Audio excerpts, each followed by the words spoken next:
Hello everyone, myself Shashikala Gora, Assistant Professor of ABST from Government College, Behror. आज के इस lecture में हम बीकॉम पार्ट सेकंड के स्टूडेंट्स के लिए इनकम फ्रॉम सैलरी, वेतन से आय टॉपिक पर चर्चा करेंगे। जैसा कि मैंने प्रीवियस वीडियोस में बताया था कि कोई भी करदाता या एसएससी जो होता है उसकी द्वारा कमाई गई इनकम को इनकम टैक्स एक्ट 5 हेड्स में डिवाइड करता है। उसमें सबसे पहला हेड आता है इनकम फ्रॉम सैलरी, वेतन से आय। उसका सेकंड हेड मैंने बताया था income from house property. Third आता है income from business and profession. Fourth आता है कैपिटल गेन और लास्ट आता है इनकम फ्रॉम अदर सोर्सेज। बाकी के 4 हेड्स पर आगे आगे के आने वाले लेक्चर्स में हम चर्चा कर लेंगे। तो आज हम स्टार्ट करते हैं। सबसे पहला हेड जो था इनकम फ्रॉम सैलरी, वेतन से आय। आज के इस लेक्चर में हम चर्चा करेंगे कि वेतन से आय शीर्षक में कौन कौन सी इनकम को इंक्लूड किया जाता है और यहाँ पर वेतन सैलरी से क्या मीनिंग है, इससे क्या आशय है, और इनकम फ्रॉम सैलरी हेड में जो इनकम की गणना की जाती है वो किस तरीके से की जाती है, टैक्सेबल इनकम की गणना किस तरीके से की जाती है। तो सबसे पहले बात करते हैं कि सैलरी होती क्या है। जैसे कि कोई भी एम्प्लॉयर, कोई भी नियोक्ता अपने कर्मचारी को उसके द्वारा दी गई सेवाओं के बदले कोई अमाउंट पे करता है, उसी को हम सैलरी कहते हैं, वेतन कहते हैं। वेतन एक बहुत ही आम मद है जो मोस्ट ऑफ लोगों ने सुनी होगी कि उसको कितनी सैलरी मिलती है, कितनी वेजेस मिलती है, ये सब चीज़ें सैलरी में आते हैं। इसके बारे में हम आगे डिटेल में चर्चा करते हैं। जैसे any amount paid by employer to employee for contribution of service after specific interval is known as salary. किसी भी नियोक्ता द्वारा अपने कर्मचारी को उसके द्वारा दी गई सेवाओं के बदले एक स्पेसिफिक पीरियड ऑफ टाइम के बाद में जो भी अमाउंट पे किया जाता है उसको सैलरी कहते हैं, जैसे मैंने अभी पहले बताया है। अब आता है एज पर section 15 salary consist of the following. जो धारा 15 है इनकम टैक्स एक्ट 1961 की, वो क्या बात करती है कि सैलरी में कौन कौन से इनकम को इंक्लूड किया जाएगा। सबसे फर्स्ट आता है any salary due from an employer or former employer to an assessee in the previous year whether actually paid or not, इसको कहते हैं नॉर्मल सैलरी।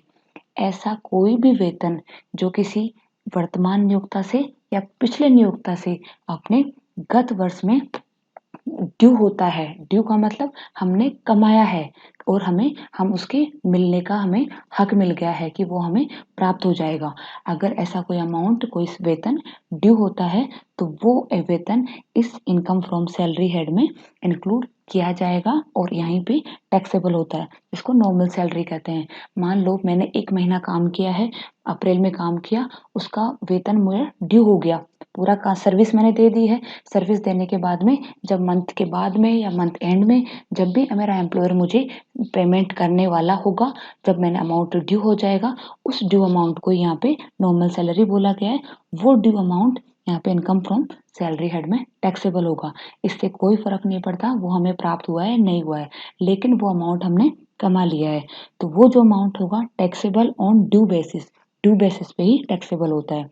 नेक्स्ट बात करते हैं any salary paid to him in the previous year by an employer or a former employer to not due or before it become due to him। ऐसा कोई वेतन, ऐसा कोई अमाउंट जो उसको ड्यू तो नहीं हुआ है गत वर्ष में लेकिन उसको प्राप्त हो गया है, जिसको बोलते हैं अपन एडवांस सैलरी। जैसे कि मुझे किसी पैसे की ज़रूरत है और मैंने अभी तक अप्रैल 1 महीने ही काम किया है और मैं जाके अपने एम्प्लॉयर को बोलती हूँ कि सर मुझे अगले नेक्स्ट मंथ की भी सैलरी दे दीजिए और नेक्स्ट मंथ में अपना काम कर दूंगी, आप नेक्स्ट मंथ सैलरी मुझे मत दीजिएगा। तो ऐसा कोई अमाउंट जो ड्यू तो नहीं हुआ है, हमने कमाया तो नहीं है लेकिन हमें एडवांस में मिल गया है, वो सैलरी भी, वो वेतन भी इसी हेड में आएगा और वो रिसिप्ट बेसिस पे टैक्सेबल होगा। थर्ड आता है any arrear of salary paid to him by employer or former employer if no charge to income tax for any earlier previous year arrear of salary. अगर कोई ऐसा अमाउंट, ऐसी कोई salary जो ड्यू तो बहुत पिछले सालों में हो गई थी लेकिन हमें मिली नहीं थी और एक शर्त इसमें है कि उस पर टैक्स लगा हुआ नहीं होना चाहिए था। मान लीजिए मैंने 18-19 में ऐसा कोई अमाउंट प्राप्त किया है जो मैंने 18-19 में कमाया था, उस टाइम मुझे नहीं मिला था और वो अमाउंट अब मिला है और मैंने पहले उस पर टैक्स भी नहीं दिया है, तो उस अमाउंट पे भी टैक्स इस इनकम फ्रॉम सैलरी हेड में लगेगा और वो लगेगा ऑन रिसिप्ट बेसिस पे, इसको कहते हैं arrear of salary. For example मान लीजिए कि एम्प्लॉयज़ को कोई सैलरी मिल रही है, फिक्स अमाउंट मान लीजिए 20,000 पर मंथ मिल रहा है और एम्प्लॉयर डिमांड करते हैं कि हमारी सैलरी बढ़ाई जाए।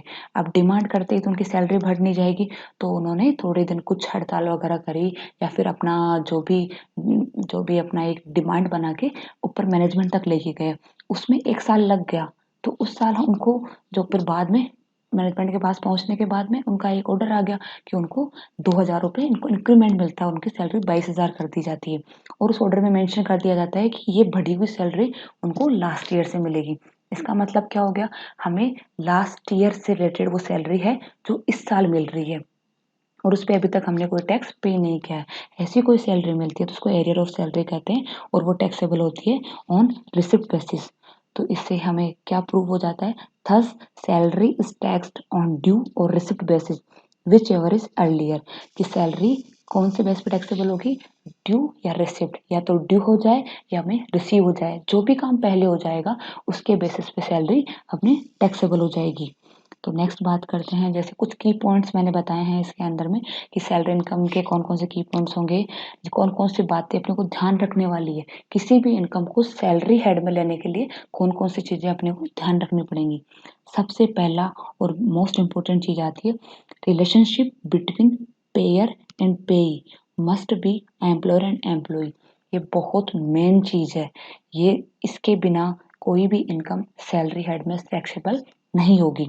तो जो पेयर भुगतान करता है और पेय भुगतान प्राप्त करता है, उन दोनों के बीच में नियोक्ता और कर्मचारी एम्प्लॉयर और एम्प्लॉय का रिलेशनशिप संबंध होना जरूरी है।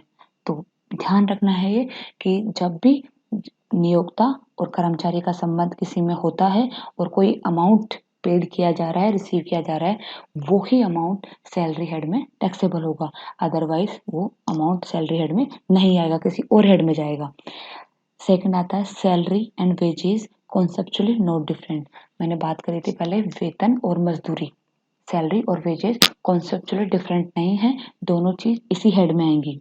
थर्ड आता है there may be more than one employer of an employee, किसी भी एम्प्लॉय कर्मचारी के एक से अधिक नियोक्ता हो सकते हैं, एक से अधिक एम्प्लॉयर हो सकते हैं, हो सकता है वो एक दो जगह पार्ट टाइम जॉब भी करता हो, किसी भी तरीके से हो, लेकिन एक से ज़्यादा एम्प्लॉयर हो सकते हैं। Salary from more than one source से सैलरी आ सकती है, जैसे कोई स्कूल में टीचिंग करवा रहा है साथ ही वह बाहर ट्यूशन भी करवाता है, तो एक से अधिक जगह से भी, एक से अधिक सोर्स से भी इनकम, सैलरी की इनकम आ सकती है। नेक्स्ट आता है सैलरी फ्रॉम फॉर्मर प्रेजेंट और प्रोस्पेक्टिव एम्प्लॉयर, जो सैलरी है वेतन पहले वाले एम्प्लॉयर से मिल सकती है, प्रेजेंट एम्प्लॉयर से भी मिल सकती है, इसमें ऐसा कुछ नहीं है कि जहाँ आप काम कर रहे हो वहीं से वो इनकम होए। नेक्स्ट आता है salary must be real and not fictitious, तो ये भी मेन इंपॉर्टेंट चीज़ है कि सैलरी जो होगी इनकम रियल होनी चाहिए, फिक्टिशियस नहीं होनी चाहिए, वो रियल में रियल होनी जरूरी है। फोर गोइंग ऑफ सैलरी होती है टैक्सेबल। अगर कोई भी कर्मचारी है, कोई भी एम्प्लॉय है, वो अपनी सैलरी को स्वेच्छा से छोड़ देता है, फोर गोइंग छोड़ देता है, त्याग देता है, तो मैंने पहले बताया था कि सैलरी ड्यू और receipt whichever is earlier, तभी क्या होगी, वो टैक्सेबल हो जाएगी, जब सैलरी ड्यू हुई तभी वो टैक्सेबल हो जाएगी। तो अगर वो अपनी इच्छा से स्वेच्छा से किसी सैलरी का सरेंडर कर देता है, तो चाहे सरेंडर फोर गोइंग कर देता है, तो वो सैलरी भी अपनी टैक्सेबल होगी, ये ध्यान रखने वाली बात है, कई बार एग्जाम में पूछ ली जाती है। नेक्स्ट आता है surrender of salary. Normal cases में सरेंडर ऑफ सैलरी, सैलरी को त्यागना, सैलरी को जैसे कि फॉरगोइंग ऑफ सैलरी की जो ट्रीटमेंट होगा वो same treatment surrender of salary के लिए भी होता है। अगर वो अपनी स्वेच्छा से अपनी सैलरी को त्याग देता है, छोड़ देता है, तो भी वो सैलरी उसकी इनकम मानी जाएगी और इनकम सैलरी हेड की इनकम में टैक्सेबल होगी। लेकिन इसमें एक एक्सेप्शन है, अगर वो सरेंडर ऑफ सैलरी करता है under voluntary surrender of salary act 1961, एक एक्ट बनाया है वॉलेंट्री सरेंडर ऑफ सैलरी, जिसमें नियोक्ता किसी जनहित में या किसी गवर्नमेंट में किसी एक अपनी इच्छा से किसी के कल्याण के लिए सरेंडर करता है, तो वो वाली सरेंडर ऑफ सैलरी एग्जम्प्ट होगी, उस पर कोई टैक्स नहीं लगाया जाएगा। यदि कोई कर्मचारी सरकार को जनहित में देने हेतु अपना वेतन का कोई अंश त्याग देता है, तो इस प्रकार का त्यागा गया वेतन कर मुक्त होगा, यानी एग्जम्प्ट होगा। केवल इसी केस में एग्जम्प्ट हो सकती है। नेक्स्ट आता है टैक्स फ्री सैलरी, कर मुक्त वेतन। ये भी कई बार टर्म सुनने को मिलता है। इसमें क्या होता है कि इसमें कोई भी जो एम्प्लॉयर होता है वो एम्प्लॉय को कहता है मैं जो भी तुम्हारे सैलरी पर टैक्स बनेगा मैं तुम्हारी तरफ से गवर्नमेंट को जमा करवाऊंगा। तो इसमें क्या करता है एम्प्लॉयर एम्प्लॉय की तरफ से जो भी एम्प्लॉय की सैलरी पर जो भी टैक्स बन रहा है वो सारा टैक्स अपने प्रॉफिट से सरकार को जमा करवा देता है। इसका मतलब ये नहीं है कि जैसे उसने एम्प्लॉयर ने वो टैक्स जमा करवा दिया तो एम्प्लॉयर को कुछ भी टैक्स जमा नहीं करवाना है, इसका मतलब ये नहीं है। अब क्या होगा, अब उसको सैलरी मिल गई, उस पर टैक्स ऑलरेडी एम्प्लॉयर जमा करवा चुका है, तो जब एम्प्लॉय खुद की टैक्सेबल सैलरी निकालेगा, टैक्सेबल इनकम निकालेगा, तो जो टैक्स का अमाउंट एम्प्लॉयर ने उसकी तरफ से पे किया है उसको भी अपने इनकम में ऐड करेगा, क्योंकि एक तरह से वो भी उसकी इनकम मानी जाएगी, उसकी सैलरी ही मानी जाएगी। और लास्ट में जब उसका नेट टैक्स पेएबल निकाला जाएगा, उस नेट टैक्स पेएबल में से उस टैक्स के अमाउंट को डिडक्ट कर दिया जाएगा। इसका मतलब क्या हुआ, जो टैक्स एम्प्लॉयर ने पे किया है एम्प्लॉय की तरफ से एक बार उसके इनकम में ऐड कर दिया जाएगा और लास्ट में उसके टोटल टैक्स पेएबल में से लेस कर दिया जाएगा। लास्ट आता है वॉलंटरी पेमेंट बाय एम्प्लॉयर। कोई एम्प्लॉयर अपनी तरफ से कोई वॉलंटरी स्वेच्छा से कोई पेमेंट करता है एम्प्लॉय को, तो वो भी टैक्सेबल होंगे और उसकी एम्प्लॉय की सैलरी ही माने जाएंगे। नेक्स्ट आते हैं, जैसे one salary is tax on receipt या due basis, it will not be charge again on filing due और receipt basis as the case में भी। अगर कोई सैलरी का अमाउंट ड्यू या receipt whichever is earlier taxable होता है वो टैक्सेबल हो चुका है, टैक्स लग चुका है उसके ऊपर, तो दोबारा टैक्स नहीं लगेगा। मान लीजिए किसी अमाउंट पे ड्यू बेसिस पे टैक्स लग चुका है और वो अमाउंट 8-10 महीने बाद रिसीव होता है, तो ऐसा नहीं है कि पहले ड्यू बेसिस पे टैक्स लग गया और दोबारा रिसिप्ट बेसिस पे टैक्स लग जाएगा। तो एक ही बार एक इनकम पे एक ही बार टैक्स लगेगा। नेक्स्ट आता है loan from employer is not salary and not taxable as it is advance against salary not advance salary.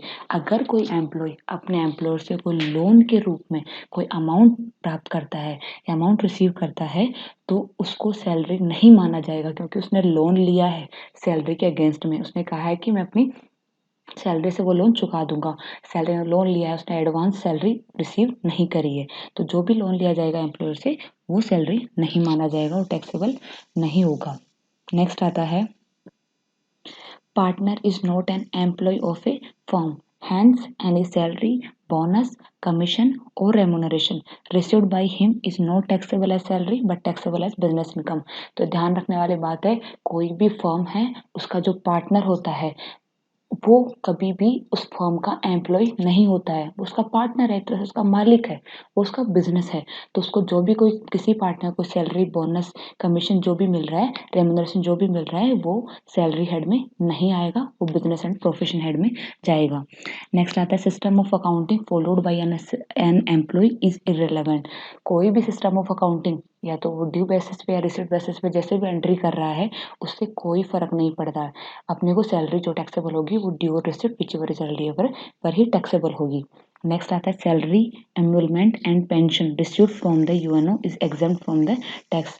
अगर यूएनओ से, यूनाइटेड नेशन से कोई अपने को सैलरी, एम्यूलमेंट या पेंशन कुछ भी मिलता है वो एग्जेम्प्ट फ्रॉम टैक्स होता है, उस पर टैक्स नहीं लगता है।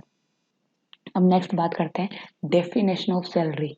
सैलरी क्या होती है इस पे चर्चा कर ली, लेकिन सैलरी में कौन कौन सी इनकम इंक्लूड की जाएगी इस पे अपन आगे बात करते हैं। ये सब डिफाइन किया गया है इनकम टैक्स एक्ट 1961 के सेक्शन 17 का सब सेक्शन है 1 उसमें ये सब चीजें बताई गई हैं। तो आता है एज पर section 17 sub section 1 salary include the following.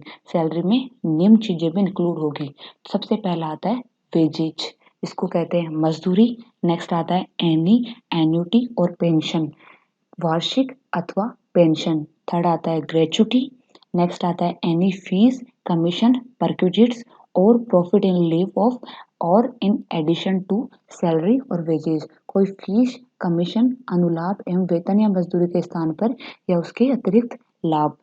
Any advance salary जिसको कहते हैं अग्रिम वेतन, लीव सैलरी क्या होता है कि किसी कर्मचारी द्वारा नौकरी में रहते हुए उपभोग न की गई छुट्टियां, जैसे हर एम्प्लॉय को क्या होता है उसकी नौकरी के दौरान कुछ छुट्टियां मिलती हैं, अगर वो छुट्टियां अवेल नहीं करता है तो वो सारी समाप्त होके रिटायरमेंट के टाइम बीच में भी उसको उन छुट्टियों के बदले पैसा मिल जाता है।